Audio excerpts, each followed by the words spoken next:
मध्य प्रदेश के बुंदेलखंड में स्थित ये स्थान प्राचीन काल से ही ऋषियों, मुनियों, तपस्वियों और साधकों की स्थली रही है। वर्तमान समय में भीमकुंड का ये स्थान धार्मिक, पर्यटन और वैज्ञानिक शोध का भी केंद्र बना हुआ है। ये भीमकुंड मध्य प्रदेश के छतरपुर जिले से करीब 75 किलोमीटर दूर स्थित बाजना गांव में मौजूद है। इस कुंड को देखने और इसमें नहाने के लिए बहुत से लोग दूर दूर से आते हैं। किस्सों कहानियों में बताया जाता है कि इस कुंड का संबंध महाभारत काल से भी है, जिससे इसका महत्व और बढ़ जाता है। भीमकुंड की खासियत यह है कि इसका पानी बेहद साफ और निर्मल है, जहां लाखों की संख्या में मछलियां ऊपर तैरती हुई दिखाई देती हैं। जब भी कोई आस्थावान व्यक्ति इस कुंड में स्नान करने के लिए आता है तो न तो मछलियां पानी के अंदर जाती हैं और ना ही उन्हें किसी प्रकार का डर होता है, क्योंकि उस व्यक्ति से इतनी सकारात्मक ऊर्जाएं निकलती हैं। भीमकुंड एक ऐसा नाम है जो आज भी वैज्ञानिकों के लिए एक रहस्य का केंद्र बना हुआ है। भीमकुंड की गहराई नापने के लिए कई वैज्ञानिकों ने दिन रात एक कर दिए, लेकिन आज तक कोई भी वैज्ञानिक और संस्था ये पता नहीं कर पाई कि आखिर भीमकुंड की गहराई कितनी है और आखिर क्यों इस कुंड का पानी नीला दिखाई देता है। ऐसा इसलिए क्योंकि ये सारी खासियत किसी कुंड की नहीं बल्कि किसी समुद्र की होती है, जिस वजह से विज्ञान के लिए आज भी ये किसी रहस्य से कम नहीं है कि आखिर कैसे एक छोटे से कुंड के अंदर समुद्र जैसी स्थितियां पैदा होती हैं। आखिर इस कुंड का महाभारत में क्या महत्व था, चलिए इस बारे में आपको थोड़ा बताते हैं ताकि आपको इसकी धार्मिक आस्था का भी पता चल सके।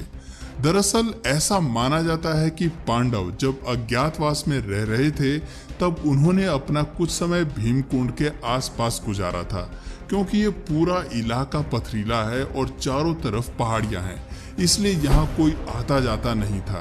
कहते हैं कि कई दिनों तक घूमते घूमते द्रौपदी को जब प्यास लगी तो पांडवों ने इधर उधर पानी की तलाश की, लेकिन आखिरकार जब उन्हें कहीं पर भी पानी नहीं मिला तो भीम ने अपनी गदा से एक चट्टान में जोरदार प्रहार किया और उसके नीचे से एक बड़ा सा जलाशय निकला।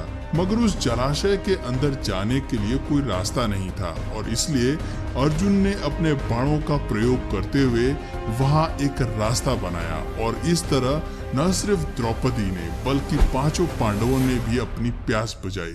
और चूंकि ये कुंड भीम द्वारा बनाया गया था इसलिए इसे भीम कुंड कहा जाता है। भीमकुंड 40 से 80 मीटर चौड़ा है और ये कुंड देखने में बिल्कुल एक गधा के जैसा दिखाई देता है। भीमकुंड के चारों तरफ आज भी कुछ निर्माण कार्य दिखाई देते हैं जो इस बात का प्रतीक है कि पांडवों ने भीमकुंड के अंदर लगभग 1 वर्ष तक का समय बिताया था और शायद कुछ समय के लिए यहाँ तपस्या भी की थी। ऐसा कहा जाता है कि जब भी किसी तरह की कोई प्राकृतिक आपदा जैसे बाढ़, भूकंप या सुनामी आने वाली होती है तो इस कुंड के जल का स्तर अपने आप बढ़ने लगता है और यहाँ के लोग इस संकेत को देखकर समझ जाते हैं कि जल्द ही कहीं ना कहीं प्रकृति का प्रकोप बरसने वाला है। साल 2004 में सुनामी आने से पहले भी इस कुंड में अचानक कुछ हलचल पैदा होनी शुरू हो गई थी, जब इस कुंड से पानी की लहरें 15 से 20 फीट ऊंची तक अचानक उछलने लगी और देखते ही देखते पूरे देश में ये बात आग की तरफ फैल गई। इसी घटना के बाद से भीमकुंड के दर्शन करने वाले लोगों की संख्या काफी बढ़ने लगी।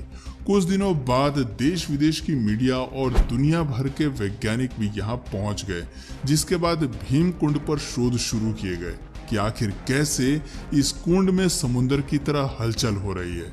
हैरानी की बात तो ये है कि वैज्ञानिक कई दिनों तक इस कुंड की गहराई को नापने की कोशिश करते रहे और कई गोताखोरों ने कुंड के अंदर जाकर देखा, पर लगभग 22 फीट पानी के अंदर जाने के बाद वो लोग आगे नहीं जा पाए, जैसे कोई ताकत उन्हें आगे जाने से रोक रही हो। एक बार तो एक विदेशी वैज्ञानिक ने कुंड की गहराई का पता करने के लिए 200 मीटर पानी के अंदर तक कैमरा भेजा था, लेकिन फिर भी इसकी गहराई का पता नहीं चल पाया। वैज्ञानिकों का कहना था कि इसकी गहराई नापना संभव नहीं है। इसके अलावा यहाँ गहराई में कई क्विंटल वजन की मछलियाँ मौजूद हैं और अंदर पानी का बहाव भी बहुत तेज है और साथ ही नीलम पत्थर के जैसी एक बड़ी चट्टान भी है।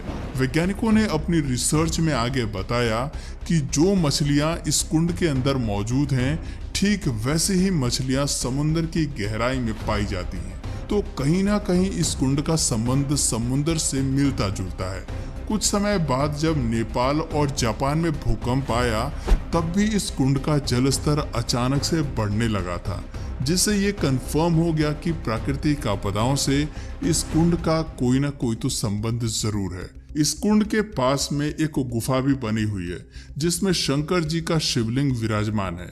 यहाँ पर आने वाले लोग इन्हीं की पूजा करते हैं। ऐसी भी मान्यता है कि इस कुंड में स्नान करने से सभी प्रकार के रोग दूर हो जाते हैं, इसलिए लोग इस कुंड का जल बोतल में भर कर ले जाते हैं, क्योंकि ऐसा भी कहा जाता है कि इस कुंड का पानी गंगा जल के समान पवित्र है।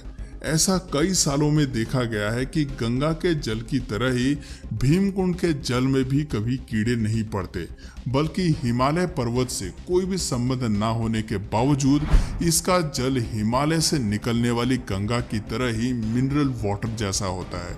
ये एक अनंत स्रोत की तरह है, जिसका पानी कितना भी उपयोग में ले लिया जाए, लेकिन इसका स्तर सामान्य ही रहता है। एक बार तो राज्य सरकार ने इस कुंड को खाली करने के लिए यहाँ वाटर पंप लगवा कर कई दिनों तक इसका पानी बाहर निकलवाया था, लेकिन इसके बावजूद भी भीमकुंड के जल स्तर पर कोई प्रभाव नहीं पड़ा। वो जितना पहले था, हजारों लीटर पानी निकालने के बाद भी उतना ही रहा।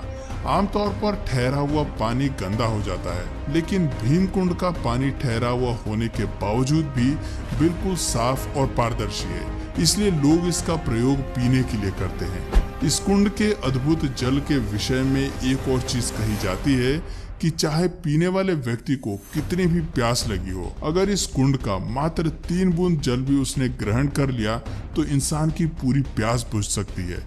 इस कुंड से जुड़ी हुई एक और हैरान करने वाली बात यह है कि इसमें डूबने वाले व्यक्ति का मृत शरीर कभी नहीं मिल पाता। आमतौर पर जब भी कोई व्यक्ति पानी में डूब जाता है तो कुछ वक्त के बाद उसका शरीर फूलकर पानी की सतह पर तैरने लगता है, लेकिन इस कुंड में आज तक जो भी डूबा है उसका शरीर कभी भी बाहर नहीं आया है, और गोताखोरों द्वारा कुंड के अंदर जाकर ढूंढने पर भी किसी का शव नहीं मिला। लोगों का मानना है कि ऐसा इसलिए होता है क्योंकि इस कुंड में कोई तल नहीं है, और यही कारण है कि इसमें डूबने वाला व्यक्ति सदा के लिए अदृश्य हो जाता है, जैसे वो वहां पर कभी था ही नहीं। जैसे कि इन तस्वीरों में आप देख सकते हैं कि भीमकुंड एक गुफा के अंदर बना हुआ है, और यहाँ तक जाने के लिए गुफा में सीढ़ियां बनी हुई हैं। इस कुंड के अंदर पानी में जब सूर्य की किरणें पड़ती हैं, तब पानी में इंद्रधनुष बनते हैं, और वो दृश्य बेहद मनोरम होता है। वैज्ञानिकों ने जब इस कुंड की गहराई नापने का प्रयास किया तो उन्हें कुंड के भीतर 2 बड़े कुएं जैसे मिले, जिन्हें देखकर ऐसा लग रहा था जैसे कुंड के भीतर एक और बड़ा सा कुंड है। उनका मानना है कि इनमें से एक कुएं से जल आता है और दूसरे कुएं की मदद से बाहर निकल जाता है। हालांकि इस कुंड के नजदीक मौजूद लोगों का मानना है कि कुंड का भीतरी संबंध समुद्र के साथ है, जहां से बहुत तेज लहरों के साथ पानी आता जाता रहता है। भीमकुंड के पास एक बहुत बड़ा मैदान है, और वहां हर साल मकर संक्रांति के दिन बहुत बड़ा मेला भी लगता है। ऐसी मान्यता है कि 18वीं सदी के अंतिम दशक में बिजावर रियासत के महाराजा ने इस स्थान पर मकर संक्रांति के दिन मेले का आयोजन किया था, और तब से आज तक मेले की ये परंपरा वर्तमान समय में भी मौजूद है, और हर साल इस दिन काफी संख्या में लोग यहाँ आते हैं। इस कुंड के पानी का स्रोत क्या है, इसकी गहराई कितनी है, और वैज्ञानिक आखिर इसका छोर क्यों नहीं खोज पा रहे हैं, और वो कौन सी अदृश्य शक्ति है जो गोताखोरों को भी यहाँ नीचे जाने से रोकती है। ऐसे कई सवाल हैं जो इस कुंड को घेर कर रखते हैं, मगर इनका जवाब किसी के पास नहीं है। बस इतना ही नहीं, बल्कि इसी की तरह भारत में और भी काफी सारे कुंड हैं जो इससे भी कई गुना रहस्यमयी हैं। तो अगर आपको उनके बारे में जानना है तो हमें नीचे कमेंट करके ज़रूर बताइए। और अगर इस वीडियो से आपको कुछ नया जानने या सीखने को मिला या फिर इंटरेस्टिंग लगा तो प्लीज़ इस वीडियो को एक लाइक करके अपने फ्रेंड्स और फैमिली में इसे ज़रूर शेयर करें।